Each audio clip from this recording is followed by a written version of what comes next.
जिन्ना लोगों की इनकम है तो वह हर साल इनकम टैक्स रिटर्न भरते हैं, तो उन्होंने वास्ते जानकारी असीं सांझी कर रहे हैं कि अगर 31 जुलाई तक तुसीं अपनी इनकम टैक्स रिटर्न ना भरी तो तुहानूं भारी जुर्माना लग सकदा।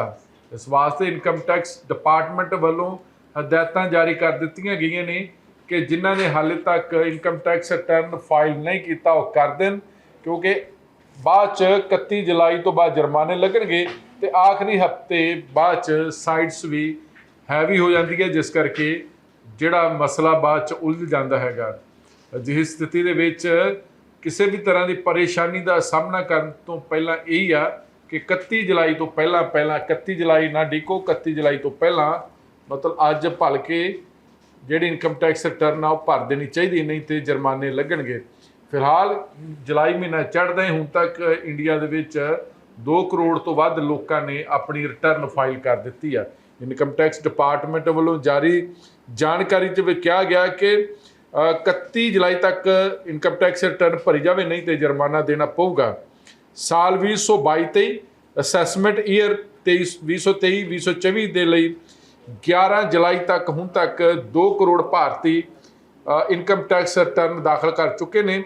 इनकम टैक्स रिटर्न दाखिल करने की आखिरी तरीक 31 जुलाई 2023 आ। अजिही स्थिति में इनकम टैक्स डिपार्टमेंट ने लोगों को जल्द तो जल्द इनकम टैक्स रिटर्न फाइल करने वास्ते कहा।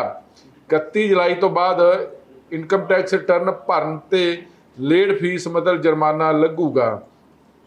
इनकम टैक्स डिपार्टमेंट वालों एक ट्वीट भी जारी किया गया, जिहदे च उन्होंने कहा कि हुण तक 2 करोड़ तो ज़्यादा लोग जिहड़े भारती ने वो 2023-24 जिहड़ी असैसमेंट ईयर आ वो अपनी रिटर्न भर चुके हैं और 31 जुलाई तो पहला भरी जाए, नहीं तो जुर्माने भी लगणगे।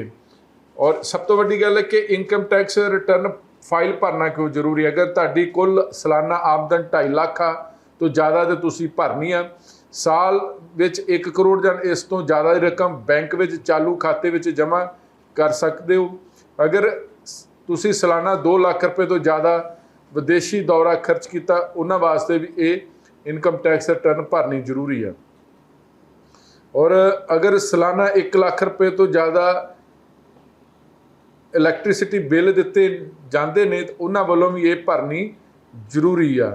हुण इनकम टैक्स रिटर्न फाइल करते समय पुरानी और नवीं टैक्स व्यवस्था विच तुहानूं सही जिहड़ा ऑप्शन उहदे वास्ते चुनना जरूरी आ।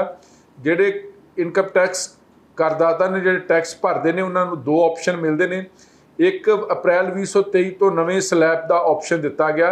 नवे टैक्स स्लैब में 5 लाख रुपए तो ज़्यादा जी आमदन ते टैक्स दीयां जिहड़ियां दरां ते कमी रखी गई है, घट रखी गई है, पर नाल दी नाल डिडक्शन भी सरकार ने खोलिया सी। अगर तुसीं अपना पुराना टैक्स स्लैब सिलैक्ट करदे हो तो तुहानूं कई तरह के टैक्स डिडक्शन का फायदा मिल सकता है। सब तो वड्डिया जिहड़ा नवा टैक्स रजीम दे विच जिहड़े टैक्स स्लैब आ, अगर 3 लाख रुपए तक टैक्स की दर 0 आ, 3 लाख तो 6 लाख तक 5% टैक्स की दर, 6 लाख तो 9 लाख तक 10% है टैक्स की दर, 9 लाख तो 12 लाख तक टैक्स की दर 15% है, 12 तो 15 लाख की जी टैक्स दर 20% आ, तो 15 लाख तो जो तुहाडी आमदन ज़्यादा तो फिर 25% जी टैक्स की दर तुहानूं देनी पेगी। अगर पुराना टैक्स रजीम की गल की जाए टैक्स स्लैब की, तो जे तुहाडी 2.5 लाख रुपए तक सालाना आमदन सी तो तुहानूं 0% टैक्स की दर, 2.5 तो लैके 5 लाख तक 5% आ, 5 तो लैके 7.5 लाख तक 20% आ, 7.5 लाख तो 10 लाख रुपए तक 20% आ, तो 10 लाख तो लैके 20 लाख जां इस तो वध तक 30% टैक्स की दर आ। हुण ਜਿਹੜੇ ਚਾਰਟਰਡ ਅਕਾਊਂਟੈਂਟ ਨੇ ਉਹ ਦੱਸਦੇ ਨੇ ਕਿ 31 ਜੁਲਾਈ ਤੋਂ ਬਾਅਦ ਇਨਕਮ ਟੈਕਸ ਰਿਟਰਨ ਫਾਈਲ ਕਰਨ ਵਾਲੇ ਜਿਹੜੇ ਟੈਕਸ ਪੇਅਰ ਆ ਉਹਨਾਂ ਨੂੰ ਲੇਟ ਫੀਸ ਦੇਣੀ ਪਵੇਗੀ। ਅਗਰ ਕਿਸੇ ਇੰਡੀਵਿਜੂਅਲ ਟੈਕਸ ਪੇਅਰ ਦੀ ਸਾਲਾਨਾ ਆਮਦਨ 5 ਲੱਖ ਤੋਂ ਜ਼ਿਆਦਾ ਤੇ ਉਹਨੂੰ 5000 ਰੁਪਏ ਦੀ ਲੇਟ ਫੀਸ ਦੇਣੀ ਪਏਗੀ। ਅਗਰ ਟੈਕਸ ਪੇਅਰ ਦੀ ਐਨੂਅਲ ਇਨਕਮ ਟੈਕਸ 5 ਲੱਖ ਤੋਂ ਘੱਟ ਆ ਉਹਨੂੰ ਫਿਰ ਲੇਟ ਫੀਸ 1000 ਰੁਪਏ ਭਰਨੇ ਪੈਣਗੇ।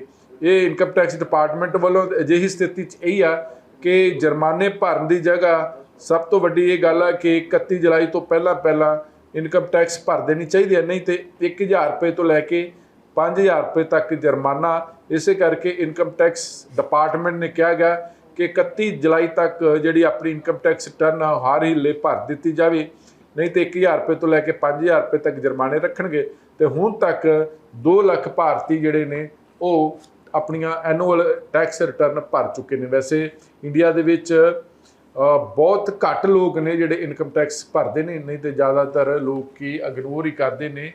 ਔਰ ਸਭ ਤੋਂ ਵੱਡੀ ਗੱਲ ਹੈ ਕਿ ਜ਼ਿਆਦਾ ਜਿਹੜਾ ਮੁਲਾਜ਼ਮ ਤਬਕਾ ਹੀ ਹੈ, ਚਾਹੇ ਉਹ ਪ੍ਰਾਈਵੇਟ ਸੈਕਟਰ 'ਚ ਕੰਮ ਕਰਦਾ, ਚਾਹੇ ਗੌਰਮੈਂਟ ਸੈਕਟਰ 'ਚ ਕਰਦਾ ਹੈਗਾ।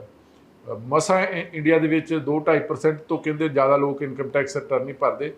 ਪਰ ਹੁਣ ਫਿਲਹਾਲ ਜਿਹੜੇ ਵੀ ਭਰਦੇ ਹੈਗੇ ਨੇ ਉਹਨਾਂ ਨੂੰ ਇਹੀ ਆ, ਇਨਕਮ ਟੈਕਸ ਡਿਪਾਰਟਮੈਂਟ ਵੱਲੋਂ ਹਦਾਇਤਾਂ, ਅਪੀਲ ਵੀ ਆ ਕਿ 31 ਜੁਲਾਈ ਤੋਂ ਪਹਿਲਾਂ ਆਪਣੀ ਜਿਹੜੀ ਐਨੂਅਲ ਇਨਕਮ ਟੈਕਸ ਰਿਟਰਨ ਭਰ ਦਿੱਤੀ ਜਾਵੇ ਤੇ ਚੰਗੇ ਰਹਿਣਗੇ। ਨਹੀਂ ਤੇ 31 ਜੁਲਾਈ ਤੋਂ ਬਾਅਦ ਮਤਲਬ ਫਿਰ 1000 ਤੋਂ ਲੈ ਕੇ 5000 ਰੁਪਏ ਤੱਕ ਜੁਰਮਾਨੇ ਹੋਣਗੇ ਇੰਡੀਵਿਜੂਅਲ।